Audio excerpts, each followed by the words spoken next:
wilayah, kepimpinan, kekuasaan mesti milik orang Islam. Pada hari ini ada kecenderungan yang amat besar untuk menyerahkan kuasa kepada orang bukan Islam. Dan itu amat bertentangan dengan ajaran Islam. Bertentangan dengan ribuan dalil yang ada. Dalam Al-Quran diulang berkali-kali jangan kita mengambil orang kafir sebagai teman rapat, apatah lagi sebagai pemimpin. Doktrin ini kena ada dalam kepala kita. Wilayah, kepimpinan, kekuasaan milik kita. Tak boleh bagi kepada orang lain. Sebab apa? Kalau kita bagi kepada orang lain, ketuanan syarak takkan berlaku.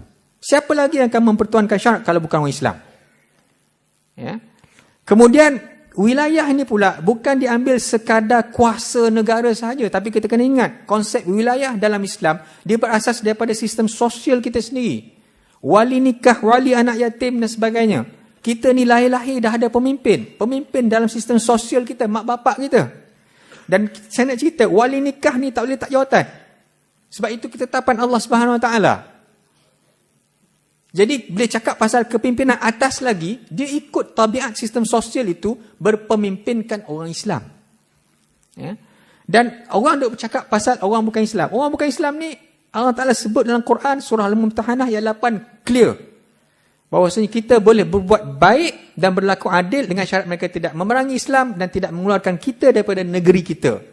Saya tak pasti kenapa mereka tidak menggunakan ayat ini untuk berbuat baik kepada orang kafir, orang bukan Islam.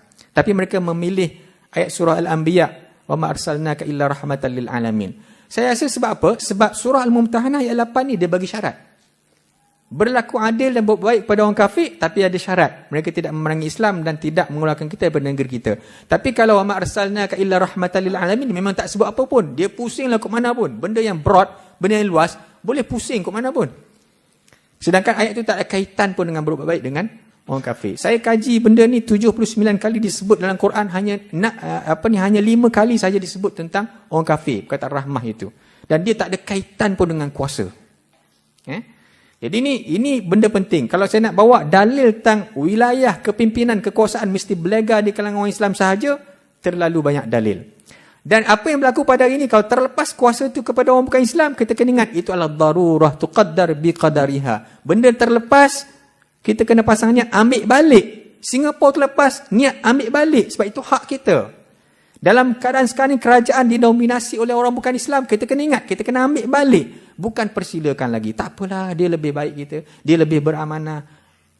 Tak ada dalam doktrin orang Islam sepatutnya macam tu. Ya.